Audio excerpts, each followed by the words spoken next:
भजन संहिता अध्याय 122 और उसका वचन 7। थोड़ा इको कम करो, थोड़ा इको कम करो। 122 का 7 भजन संहिता 122 और उसका वचन 7। कोई भी एक जन पढ़े, मैं पढ़ता हूँ, ध्यान से सुनो। अपने भाइयों तेरे शहरपनाह के भीतर शांति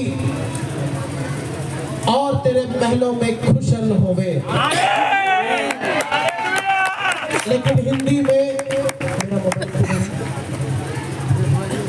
अच्छा ट्रांसलेशन नहीं है, जो ओरिजिनल जो मीनिंग है वो हिंदी में नहीं आया, इसलिए मैं आपके लिए इंग्लिश में पढ़ता हूँ। Peace be within thy walls and prosperity within thy palaces। ये साल ध्यान से सुनो, मैं बिल्कुल बर्दाश्त नहीं करूंगा कोई बातचीत करे, बिल्कुल बर्दाश्त नहीं करूंगा, एकदम शांति से कोई बातचीत नहीं करेगा। ये साल it's a year of peace, it's a year of prosperity. दो चीज, पीस, प्रॉस्पेरिटी। प्रॉस्पेरिटी को हिंदी में वहां कुशल, कुशल लिखा है, लेकिन कुशल ओरिजिनल मीनिंग नहीं है। प्रॉस्पेरिटी का मतलब है हर चीज में भरपूरी, आपकी आर्थिक स्थिति में, आपके पारिवारिक स्थिति में, आपके हर चीज में भरपूरी, शांति और आशीष। कुशल सही वर्ड नहीं है, मैं सोचता हूँ आशीष सही वर्ड होगा इसके लिए। प्रॉस्पेरिटी के लिए कोई और अच्छा हिंदी वर्ड है? कोई गूगल करके मुझे बताए। प्रॉस्पेरिटी वो एक इंग्लिश वर्ड है, प्रॉस्पेरिटी, उसका हिंदी कोई वर्ड है अच्छा वर्ड तो मुझे बताए। ये साल शांति और प्रॉस्पेरिटी अर्थात आशीष, भरपूरी और परिपूर्णता की भरपूरी का आशीष का साल है। ताली बजा कर ये आशीष हर किसी के लिए एक तरह प्रभु देता है। ध्यान से सुनो, ध्यान से सुनो, जब मैं बोलूं ध्यान से सुनो। आशीष जैसे वर्षा एक समान हर जगह होती है, वैसा प्रभु का आशीष हर किसी के लिए बराबर है। लेकिन बारिश में कुछ बर्तन भरते, कुछ बर्तन आधा भरते और कुछ बर्तन बिल्कुल भर नहीं पाते। जो बर्तन सीधा है, ये मैं कई बार बता चुका, जो बर्तन सीधा है वो पूरा भरता है, भरकर उमड़ता है। जो टेढ़ा है वो कुछ भरता है, लेकिन जो बर्तन उल्टा है वो बिल्कुल भी सुनाई नहीं दिया। जो जागे हुए जोर से बोलो, सब जागे हुए हैं बोलो हालेलुया, और जो सोए हैं बोलो हालेलुया। आप कंबल भेज जरा, ध्यान से सुनो। आज की आशीष मैं चाहूंगा अगर आपके घर में कहीं लिख कर रख सकते हैं, प्रिंट करके रख सकते हैं, इसको रखो। क्यों? ये ब्लेसिंग है। और ब्लेसिंग पता है क्या चीज है? आपने सुन लिया और छोड़ दिया नहीं। ब्लेसिंग वो चीज है जिसको हर दिन रिसीव करना है, हर दिन अंगीकार करना है। प्रतिदिन उठो और अपने को याद दिलाओ, ये साल 2024 तुमको प्रभु ने दिया है, ये आशीष का साल है, ये शांति का साल है। तुम्हारे घर में शांति बनी रहेगी, तुम्हारे परिवार में शांति बनी रहेगी, तुम्हारे बिजनेस में आशीष होगा, तुम्हारे बिजनेस में प्रॉस्पेरिटी होगा, तुम्हारे हर काम में, छोटा बड़ा हर कमाई में प्रॉस्पेरिटी प्रभु देगा। लेकिन ये आशीष को अंगीकार करना, आशीष को क्या करना? अंगीकार करना। जुगाली मतलब समझते हैं? कितने लोग समझते हैं जुगाली? तो ये कम कर, वेरी गुड, किसी ने बोला सही। गाय को जब खाना मिलता है वो एक बार में अंदर करता है और उसके बाद बैठ के, मेरा एक्टिंग सही है? समझ आया नहीं आया? एकदम सही। पता है क्या होता है, क्या करता है? हाँ क्या बोलते हैं? पागुल। अच्छा, मैं बंगाल से, मैंने अभी तक नहीं सुना उधर ये। अच्छा जो भी है, जो खाया है, ध्यान से सुनो, जो खाया है उसको अब बाहर निकालता है और उसको और च्यू करता है और चबाता रहता है, चबाता रहता है। आज ये आशीष आपने लेना और हर दिन सुबह जुगाली करना। ये आशीष को हर दिन नया करना अपनी जिंदगी में। करो, हर दिन चाबी को अंगीकार करो। मैं ये वचन सिर्फ अभी पढ़ाया हूँ, अभी समझाया नहीं हूँ। ये प्रचार में मैंने नहीं गया है, प्रचार में जब जाऊंगा तब मैं एक्सप्लेन करके बताऊंगा। ये साल आपका आशीष का और शांति का साल है। किसी को मिला गूगल में प्रॉस्पेरिटी का हिंदी मतलब? सफलता, समृद्धि। वेरी गुड, समृद्धि। Thank you. समृद्धि, वेरी गुड। सफलता, कुशल, सौभाग्यता, very good. These are the words you have. समृद्धि, प्रॉस्पेरिटी का मतलब समृद्धि का साल। आपके हर चीज में प्रभु इस साल एक बहुत बड़ा ब्रेक थ्रू रखा है, लेकिन इसको एक क्लेम करना सीखो, इसको अंगीकार करना। ये आशीष को आज ले लेना अपने आप के लिए। बोल आमीन, आमीन, आमीन। अपनी जगह पर प्रार्थना करेंगे, अपनी आंखों को बंद करके बैठे रहे, अपनी आंखों को बंद करें। ये साल आशीष का साल है, ये साल शांति का साल है, और ये आशीष को और शांति को अपने जिंदगी में क्लेम करना। प्रभु बोलो, प्रभु आपके वचन के लिए धन्यवाद। ये साल के लिए आपने जो आशीष दी, मैं इस आशीष को अपने लिए, अपने पति, अपने पत्नी, अपने माता पिता, अपने घर के लोगों के लिए, अपने बच्चों के लिए, अपनी नाती पोतों के लिए यीशु मसीह के सामर्थी नाम में अंगीकार करता हूँ। आमीन। ये 2024 का साल आपके लिए परमेश्वर का वचन कहता है शांति और समृद्धि लाएगा। वो परमेश्वर आज भी नहीं बदला जो शून्य से सब कुछ बना सकता है। आप सोचते हैं शायद मैं अभी खाली बैठा हूँ। प्रभु के आशीष को विश्वास करो, प्रभु के वचन को विश्वास करो।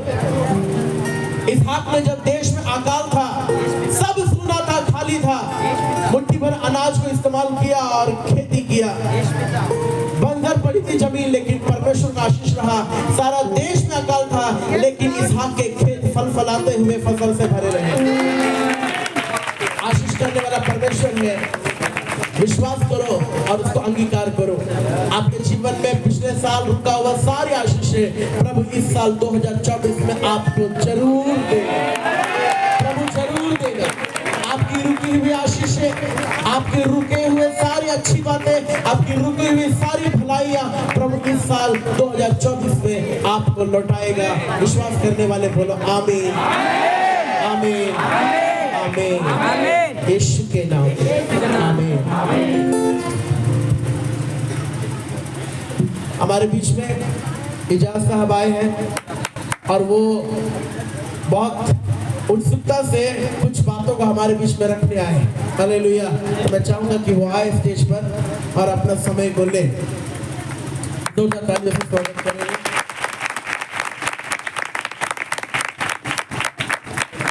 ये गुलदस्ता मेरे को इनको देना चाहिए, लेकिन ये मेरे को देने के लिए ना है।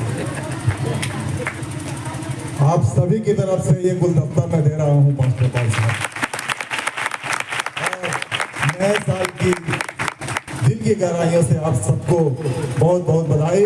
मैं मैडम से गुजारिश करूँगा कि आप भी मंच पे आए, इस गुलदस्ता को लेने में आप भी शरीक हो। मैडम भी मंच पे आए।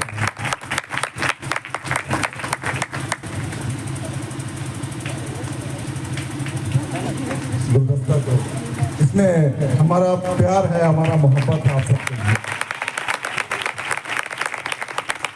आज रुकेंगे आप। आज इस खुशी के मौके पे मैंने एक किताब लाया है, तो साहब को मैं दूंगा। कौन सी किताब हो सकता है आप सोचिए। मैं किताब निकालता हूँ, क्या सही आप सोच पाए या नहीं? पवित्र बाइबल, पवित्र बाइबल।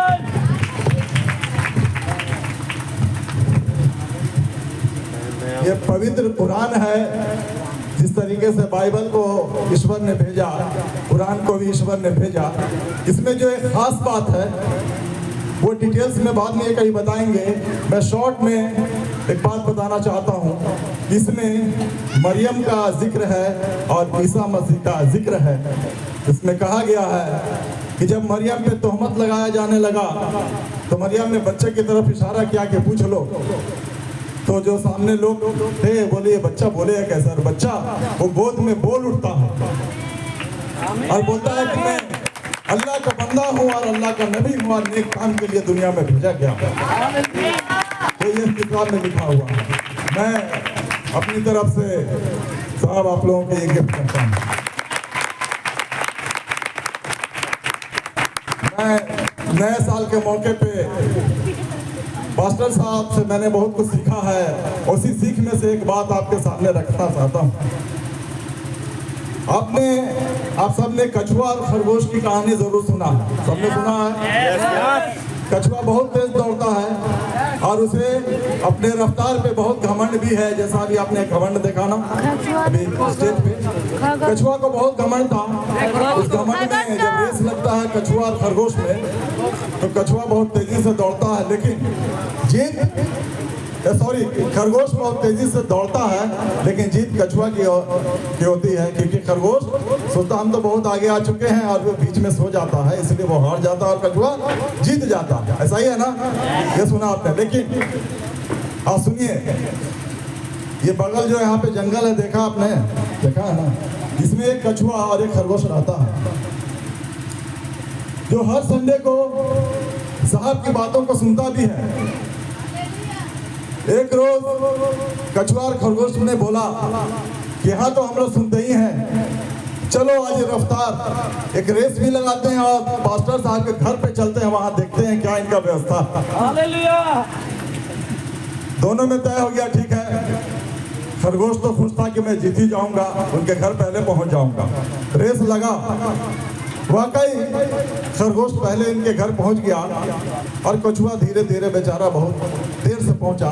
खरगोश बहुत खुश, मजाक उड़ाया, क्या तुम तो बहुत लेट आए, हम तो पहले पहुंच गए। हाँ भाई हाँ। कछुआ बोला कि ऐसा करते हैं, दूसरे रास्ते से, वो चालाकी दिखाना चाहा, चलो दूसरे रास्ते से फिर चलेंगे। वापस संडे के दिन में फिर सुना और फिर रेस का प्रोग्राम बनाया, फिर तैयार हो गया। तो रास्ता यहाँ दूसरा था। दौड़ा खरगोश दौड़ा और रास्ते में एक बीच में जोरिया समझते हैं ना, तालाब, एक तालाब मिल गया। खरगोश वहां, उसको रुकना पड़ गया। कछुआ पहुंचा, जोरिया को पार करके पास्टर साहब के घर पहुंच गया। जीत गया कछुआ, जीत गया। खरगोश हारा यहाँ, कछुआ जीत गया। अब आगे क्या बात है? कछुआ फिर जोरिया के पास आता है, बोलता है भाई खरगोश तुम तो हार गए, मैं जीत गया।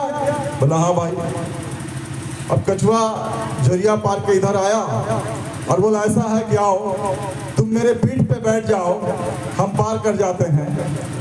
और कछुआ के पीठ पे खरगोश बैठा, कछुए ने खरगोश को पार कराया। और फिर क्या हुआ? अब खरगोश कहता कि ऐसा कि मैं तो तेजी से पहुंच जाऊंगा, आओ अब तुम मेरे पीठ पे बैठ जाओ, हम तेजी से चलते हैं, दोनों एक साथ पास्टर साहब के घर पे पहुंचेंगे। तो ये उसने क्या बताया? आप समझ में आई बात? समझ में आया? ये दोनों दोस्त थे, लेकिन यहाँ संडे का संडे सुनते सुनते इनकी बात, वो साथी बन गए एक दूसरे का साथ देने के लिए। जिस तरीके से आप दोनों का हाथ पकड़वाते हैं साथ देने के लिए, कछुआ और खरगोश ने हाथ पकड़ा और दोस्ती नहीं, साथी बनकर वो निभाया। तो आज इस नए साल के मौके पे कहने का शीर्ष ये है कि हम लोग दोस्त नहीं बनाना है, क्या बनना है? एक दूसरे का क्या बनना है? साथी बनना है। जिंदगी जब तक है तब तक एक दूसरे का हाथ पकड़कर साथ देते रहना है, क्योंकि कहानी और गाना बना दोस्त दोस्त ना रहा, लेकिन साथी पे कोई गाना नहीं बना। इसलिए जब साथी आप बन जाएंगे तो वाकई जिंदगी भर साथ निभाएंगे। और साहब की जो बातें, इतनी अच्छी बातें बताते हैं, यीशु की बातें सुनाते हैं, आप लोग उस पर अमल करने की कोशिश कीजिए। अभी आप बता रहे थे, इम्प्लीमेंट नहीं होता है, बातें सुनते हैं इधर से निकाल देते हैं। ये खुद के लिए नहीं बोलते हैं, आपकी बेहतर जिंदगी के लिए बोलते हैं, आपके बच्चों के बेहतर जिंदगी के लिए बोलते हैं, आपके घर परिवार बेहतर से चले इसके लिए बोलते हैं। इसलिए इनकी बातों को मैं भी मानता हूं। आज से कोशिश कीजिए, जो लोग नहीं मान रहे हैं, पास्टर की बात को मानने की कोशिश करें। बहुत बहुत धन्यवाद फिर से एक बार आप लोगों को नए साल के बहुत बहुत मुबारक हो। बहुत बहुत आने के लिए धन्यवाद। आइए इस वक्त हम वचन पे जाएंगे। अच्छा, हम भेंट उठा लेंगे। ये साल का पहला भेंट